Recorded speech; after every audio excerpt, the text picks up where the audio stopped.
Hello বন্ধুরা, আসসালামু আলাইকুম। ওয়েলকাম টু সোনাদিয়া দ্বীপ। সোনাদিয়া দ্বীপ নিয়ে আজকে বর্ণনা করব বিস্তারিত, সাথেই থাকুন। আমার এক পাশে সমুদ্র, আর এক পাশে ঝাউবন। এ যেন অনন্য সুন্দর সৃষ্টি। কিভাবে থাকবেন, কিভাবে খাবেন, কত টাকা খরচ করব, সবকিছু বর্ণনা করব। Let's go.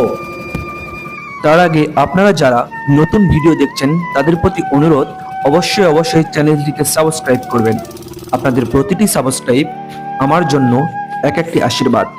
অবশ্যই সাবস্ক্রাইব করতে ভুলবেন না।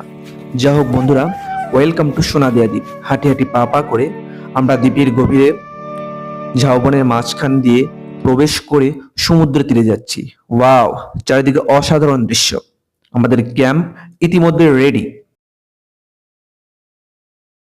আসসালামু আলাইকুম প্রিয় বন্ধুরা, আমি এখন সোনাদিয়া দ্বীপ হতে তো ঝাউবনের নিচে দোলনার উপর পাশে সমুদ্র দৃশ্যটি উপভোগ করছি। খুব মনোরম একটি পরিবেশ।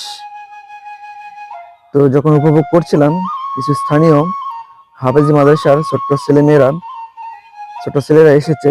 তো তাদের হাতে দেখতেছিল আর কাঁকড়া। কোথায় একটু দেখাও তো সবাইকে আমার হাতে।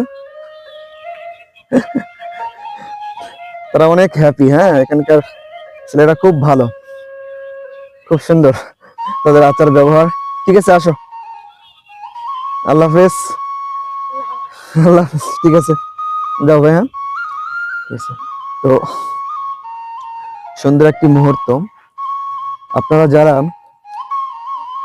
এটি কক্সবাজার হতে 20 কিলোমিটার দূরে মহেশখালী পার হয়ে কুতুবজন ইউনিয়নের মধ্যে পড়ে সোনাদিয়া দ্বীপ, দেশের শেষ প্রান্তে, আবার একদিক দিয়ে দেশের শুরুও বলতে পারেন।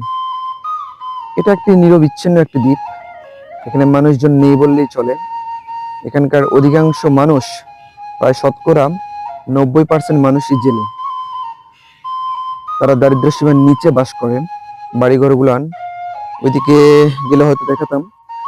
বাড়িঘরগুলো আপনাদেরকে দেখাবো কোনো একটি ভিডিওর মাধ্যমে। দেখবেন অধিকাংশ মানুষ তাদের বাড়িঘর তৈরি করছে কোনো মতে বেড়া টেরা দিয়ে তারা আছে আর কি। তো আপনাদেরকে একটু বলি যে এটা কিভাবে আসবেন। আপনারা যারা ঢাকা থেকে আসবেন তারা কক্সবাজার এক্সপ্রেস ট্রেন কিংবা পর্যটক এক্সপ্রেস, যেগুলো ট্রেন আছে ঢাকা টু কক্সবাজার ডাইরেক্ট, সেসব ট্রেনে আপনারা কক্সবাজার ডলফিন মোড়ে আসবেন। তো সেখানে হতে 30 টাকা অটো ভাড়ায় 6 নম্বর জেটি ঘাটে যাবেন। কক্সবাজার, যেটা মহেশখালী জেটি ঘাটও বলে। 6 নম্বর জেটি ঘাট বললেই সবাই চিনবে। শুধু বলবেন মহেশখালী যাব, তো আপনারা অটোওয়ালা আপনাদেরকে নিয়ে যাবে, টেনশন করার দরকার নেই। তো জেটি ঘাটে প্রবেশের সময় আপনাদেরকে 20 টাকার টিকিট দিয়ে জেটি ঘাটে প্রবেশ করতে হবে। এটা ঘাটের প্রবেশ মূল্য। দেন প্রবেশ করার পরে ওখানে স্পিড বোট আছে। স্পিড বোটে আপনাদেরকে 100 টাকা, আর ট্রলার গুলো 30 টাকা। তো সেখান থেকে প্রায় 10 কিলোর মতো স্পিড বোটে আমরা এসেছি 100 টাকা দিয়ে মহেশখালী জেটি ঘাটে।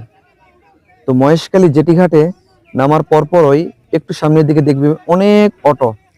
তো সেখান থেকে তাদেরকে যদি বলা হয় যে আমরা ঘটিভাঙ্গা যাব, তো একটা অটো 200 থেকে 250 টাকা রিজার্ভ নিবে। দেন আপনারা অটোতে উঠে ঘটিভাঙ্গা ঘাটে চলে আসবেন। তো ঘটিভাঙ্গা ঘাটেই আপনারা আসবেন ঠিক সকাল 9টার আগে, কারণ এখান থেকে আপনাদের জোয়ার ভাটার হিসাব শুরু। আপনারা চাইলে মহেশখালী যে কোনো সময় আসতে পারবেন, যেতে পারবেন, কিন্তু ঘটিভাঙ্গা হয়ে সোনাদিয়া আসতে গেলে আপনাকে জোয়ারের হিসাব করেই আসতে হবে। তো সকাল 9টার দিকে, 9টার আগে জোয়ার পূর্ণ হয়ে যায়। 9টার পরে জোয়ারের পানি দিয়ে নিচে নামতে শুরু করে। সে সময় একটি ট্রলার আসবে আপনার সোনাদিয়া দ্বীপ হতে। সারাদিনে একটি মাত্র ট্রলার, আর কোনো ট্রলার নেই। আবার বিকেলে একটা ট্রলার আছে আর কি, সকালের দিকে একটি ট্রলার। তো সেই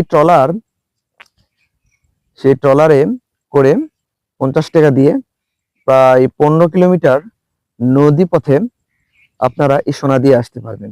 ঘটিভাঙ্গা ঘাট হতে ঠিক সোনাদিয়া দ্বীপে আপনাদেরকে নামিয়ে দিবে। তো নামার পথেই আপনারা সুন্দর একটি দৃশ্য দেখতে পাবেন। চারিদিকের ঝাউবন এবং নদীর পাশে যেসব গাছ থাকে, এগুলো আপনারা দৃশ্যটি উপভোগ করতে পারবেন। পুরাই রোমাঞ্চকর একটি দৃশ্য। তো আজকে এ পর্যন্তই। আজকে শুক্রবার 18 অক্টোবর 2025। আজকে ছুটির শেষ দিন। আজকে আমরা এখান থেকে গিয়ে মহেশখালী যাব। তো দোয়া করবেন, আবার দেখা হবে পরবর্তী এক ভিডিওতে। সে পর্যন্ত আল্লাহ হাফেজ, আসসালামু আলাইকুম।